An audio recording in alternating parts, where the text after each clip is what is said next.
Marie-Laure Buisson, bonjour. Bonjour Christophe Barbier. Et bienvenue sur Radio J. Vous avez écrit, vous publiez aux presses de la Cité, Espionne, avec un S, comme son nom l'indique. Ce sont des portraits. 6 portraits, 6 biographies, 6 aventures de femmes qui ont décidé de devenir agentes secrètes, je ne sais pas comment on doit dire. Oh, agent secret tout court, c'est très bien. Voilà. Alors, pourquoi ces femmes-là, spécifiquement? Vous avez eu pléthore de choix ou elles sont très rares? Non, en fait, il y a le choix. Maintenant, une espionne dont on connaît l'existence, il faut se dire que c'est soit parce qu'elle s'est fait attraper un jour, soit parce qu'elle a voulu raconter ses mémoires. Mais moi, celles que j'ai choisies, les 6 que j'ai sélectionnées, en fait, sont celles qui m'ont le plus bouleversée, dont les destins m'ont le plus interpellée. Et c'est pour ça que j'ai voulu raconter leurs histoires, leurs aventures absolument éblouissantes. Et puis surtout, ce qui est important pour ce livre, c'est que j'ai eu la très grande chance d'être accueillie, ce qui ne se fait évidemment jamais, à la fois par la DGSE, qui est le service de renseignement extérieur français, et par la DGSI pour raconter ce que font nos espionnes françaises. Alors, qu'est-ce qui les motive, ces espionnes, quel que soit leur pays? C'est de l'engagement idéologique, c'est le goût de l'aventure, c'est parfois se venger d'une enfance malheureuse ou d'une vie trop triste? Alors ça peut être un peu tout ça, mais vous avez raison, il faut une motivation très puissante. Être une espionne, c'est pas la même chose que de tenir un bistrot ou vendre du pain, on le sait. Être espionne, il faut être animé, soit par un patriotisme très puissant, ce qui est par exemple le cas des Françaises que j'ai pu rencontrer, qui veulent absolument faire quelque chose pour leur pays et se sentir dans le sens aller dans le sens de la protection de leurs compatriotes, ou alors pour certaines ça a été par amour ou par idéologie. Sonia, dont je raconte les aventures, qui s'appelait en fait Ursula Kuczynski, qui est la plus grande espionne du monde soviétique, eh bien elle est rentrée par amour dans le monde de l'espionnage et elle a perduré dans ce monde-là par idéologie, parce qu'elle était une marxiste convaincue. Jusqu'au bout d'ailleurs, malgré les vicissitudes du régime qu'elle servait. Hein. Incroyable. Même après 50 ans de vicissitudes, après avoir vu l'effondrement du régime de Staline, la révélation de tous ses crimes, l'effondrement du mur de Berlin, elle reste communiste jusqu'au bout, oui. Alors, ces femmes, est-ce qu'il y a une manière féminine d'espionner? Parce qu'on pense tout de suite à la James Bond girl. C'est un peu plus compliqué que ça. C'est un peu plus compliqué que ça. Alors, je crois que les premiers qui ont en effet considéré que les femmes avaient un avantage substantiel sur les hommes en termes d'espionnage, ce sont les Israéliens. Et c'est intéressant, puisqu'on sait que les Israéliens sont quand même les maîtres en la matière. Tout le monde connaît les exploits du Mossad. Et ce sont les premiers à avoir théorisé le fait qu'on ne se méfie pas des femmes. Et Tamir Pardo, qui a été à une époque l'un des Ramsad, c'est-à-dire un des patrons du Mossad, a dit, quand on voit une femme au coin d'une rue qui tient un berceau et qui donne le sein à un bébé, on ne peut pas imaginer qu'elle est une espionne. Et pourtant... C'est une très bonne couverture d'être femme, mais c'est aussi, ne soyons pas naïfs, ils doivent se dire, les recruteurs, un militaire, un diplomate un peu viril, il va craquer si je lui mets une jolie femme dans les pattes et il y aura des confidences sur l'oreiller. Alors ça, c'est pas faux, mais ça dépend des pays. Attention, on sait que les Russes pratiquent énormément le compromat, c'est-à-dire le chantage exercé sur un homme qui se sera laissé séduire par une jeune femme, une hirondelle, puisqu'on c'est ainsi qu'on les appelle en France, une hirondelle russe, oui, ils le pratiquent beaucoup. C'est pas quelque chose que les Français ou les Occidentaux pratiquent énormément. Alors attention, ce ne sont pas des amicales de bonnes sœurs de la charité qui sont là pour... Non, s'ils ont une occasion évidemment de ferrer quelqu'un grâce à ce type de méthode, ils le feront, mais c'est pas quelque chose de couramment pratiqué dans notre pays.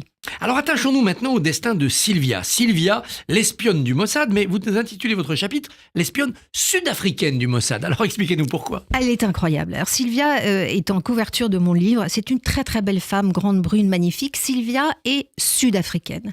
Elle naît dans une famille de la bourgeoisie de Graaff-Reinet et elle n'est pas juive. Attention, son papa est juif. Il a échappé aux persécutions de Kiev et des persécutions des Cosaques Zaporog du Dniepr. Mais il est venu en Afrique du Sud et là-bas, il s'est marié avec la maman de Sylvia, qui est la descendante d'une famille de bourgs hollandais, qui eux-mêmes avaient fui d'autres persécutions papistes au XVIIIe siècle. Et la petite est élevée dans la religion protestante. Et puis, comme elle est fascinée par l'histoire de la famille de son père, un jour, elle va en Israël. Elle a 25 ans et là-bas, elle est professeure d'anglais. Et puis, le Mossad la repère très vite. Elle est belle, elle est intelligente, elle parle évidemment l'anglais couramment. Sauf que très rapidement, après l'avoir entraînée, ils vont lui dire, écoute, voilà, Sylvia, maintenant, il va falloir que tu te forges une légende. Alors, tous vos auditeurs savent ce que c'est qu'une légende depuis la série. Depuis le bureau des légendes, bien sûr. Exactement. Et la voilà qui l'envoie au Canada en lui disant, à partir de maintenant, Sylvia, tu ne t'appelleras plus Sylvia Raphael, mais Patricia Roxborough. Tu ne seras plus sud-africaine, mais canadienne. Et tu ne seras plus professeur d'anglais, mais photographe d'agence professionnelle. Sauf que cette couverture, cette légende, c'est du vrai aussi, parce que c'est une vraie photographe et excellente. Alors, c'est l'incroyable talent de Sylvia, c'est qu'elle devient une excellente photographe professionnelle, à tel point qu'elle ensuite est recrutée sous son faux nom, sous son nom de légende. Elle est recrutée à Paris par une très grande agence. Et la voilà qui va être envoyée dans des missions par son chef d'agence, qui la croit tout à fait professionnelle de la photographie. Et uniquement de la photographie. Et uniquement de la photographie. Et il l'envoie notamment en Jordanie. Il l'envoie évidemment en Jordanie. Et là, les affaires sérieuses commencent. Eh bien sûr, puisque il l'envoie faire des reportages sur tous les camps de réfugiés palestiniens qui ont quitté après la guerre de 48 la terre d'Israël et qui sont allés dans le royaume hachémite de Jordanie. On est au tournant de 70 là, donc on est avant Septembre Noir. Oui, c'est avant Septembre Noir, exactement. Et donc elle part là-bas et elle fait toutes sortes de photos, elle réalise des reportages, mais en disant je suis simplement photographe-reporter et je fais des photos. Et elle rencontre même Hussein de Jordanie, dont elle devient une des amies et confidentes et dont elle va faire tous les portraits de famille pour les publier ensuite à la une des plus grands magazines people du monde entier, Life Magazine, Paris Images, France Dimanche, Jour de France. Enfin bon, elle fait toutes les couvertures, sauf que elle est une espionne du Mossad. Alors, elle aurait pu être aussi l'espionne, l'agent du Mossad, qui élimine Yasser Arafat. Oui. Mais ça rate. Ça rate. Alors, plusieurs fois, le Ramsad, le patron du Mossad, l'a mandaté pour envoyer notamment des colis piégés à Arafat et à tous ses... tous les cadres de l'OLP. Tous ses collaborateurs de l'OLP, enfin du Fatah plus exactement, voilà. Et elle le fait à plusieurs occasions. Elle envoie des colis piégés, des lettres piégées, mais à aucun moment elle n'arrive... Bon, une fois il est un peu blessé, mais à aucun moment elle n'arrive en effet à neutraliser, comme on dit en termes militaires, Yasser Arafat. C'est sa faute ? C'est la faute du système, du renseignement ? Non, à l'époque, en fait, on n'est pas comme aujourd'hui. C'est fait de briques et de broc. Hein, c'est-à-dire que ils font comme ils peuvent. Ils sont déjà pourtant parmi les mieux outillés. Le Mossad est quand même parmi les mieux outillés. Mais enfin bon, c'est pas évident. Est-ce qu'on peut être sûr que c'est Arafat qui va ouvrir la lettre ou est-ce que ça va pas être un de ses collaborateurs ? C'est toujours comme ça.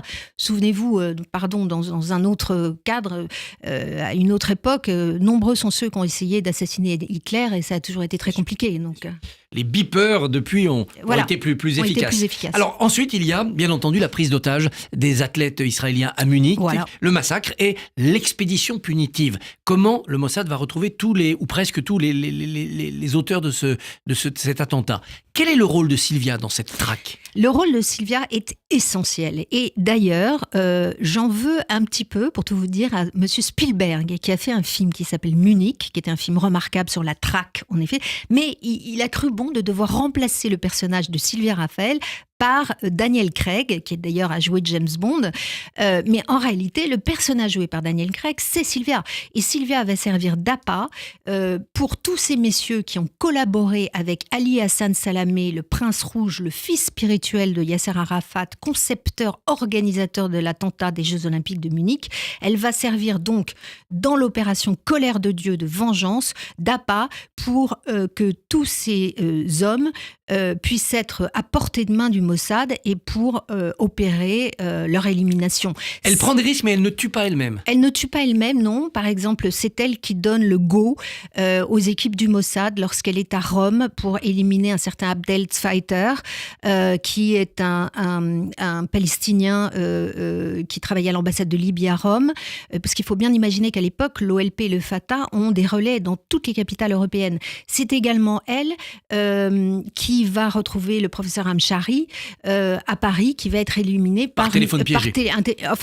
plus exactement une bombe qui est placée sous son bureau et qui va être actionnée par... elle l'a retenu dans un café pendant un certain temps pour que les hommes du Mossad puissent placer une bombe sous son bureau à son domicile. Et le lendemain, il est appelé par des hommes du Mossad et quand il décroche, il y a quelqu'un qui lui dit « Vous êtes bien le docteur Hamshari ?» pour s'assurer de son identité. Il répond oui et à ce moment-là, un homme du Mossad appuie sur le détonateur et la bombe explose et il est éliminé. Après avoir vérifié que sa femme et sa fille étaient sorties du bâtiment. Bien sûr, car le Mossad travaille toujours ainsi. Oui. Mais le Mossad n'évite pas les bavures. Il y a la Norvège, il y a une erreur de cible. Oui. Elle est arrêtée, elle est condamnée même sévèrement. Elle est condamnée très sévèrement à 5 ans et demi de prison pour assassinat parce que le Mossad s'est trompé et a fait assassiner un jeune homme qui ressemblait beaucoup à Ali Hassan Salamé et qui n'était pas lui en réalité. Et pourtant, Sylvia avait émis beaucoup de doutes. Elle avait dit à l'équipe qui était sur place, mais à mon avis, ça n'est pas lui, l'homme qu'on voit, l'homme que nous suivons en ce moment parle français. Or, dans son dossier,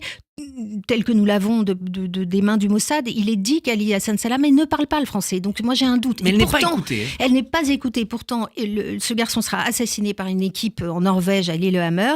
Et évidemment, ensuite, toute l'équipe du Mossad est arrêtée et elle va être condamnée à 5 ans et demi de prison. Mais elle ne fera que 11 mois de prison et surtout, elle va enfin rencontrer l'amour. Un avocat. Et oui. Et elle va refaire sa vie avec lui après, revenir en Norvège. Elle va revenir en Norvège ensuite. Et en fait, c'est un destin qui m'a bouleversée, Christophe Barbier, parce qu'il est incroyablement romantique. Dans le fond, cette femme n'avait jamais eu le droit à l'amour.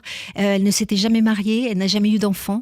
Mais c'est le jour où elle a été mise à nu, où son identité a été révélée à la une du monde entier, parce qu'il y avait des photos d'elle dans les journaux du monde entier. C'est ce jour-là, après l'attentat de l'exécution de Lillehammer, qu'elle perdant tous ses oripeaux d'espionne, elle a fini par trouver l'amour. C'est une exception un petit peu. La plupart de ces espionnes, elles ont du mal à trouver le bonheur. C'est pas faux. Souvent, les Françaises que j'ai rencontrées, elles finissent par trouver le bonheur en faisant un couple avec quelqu'un de leur milieu, de leur centrale de renseignement.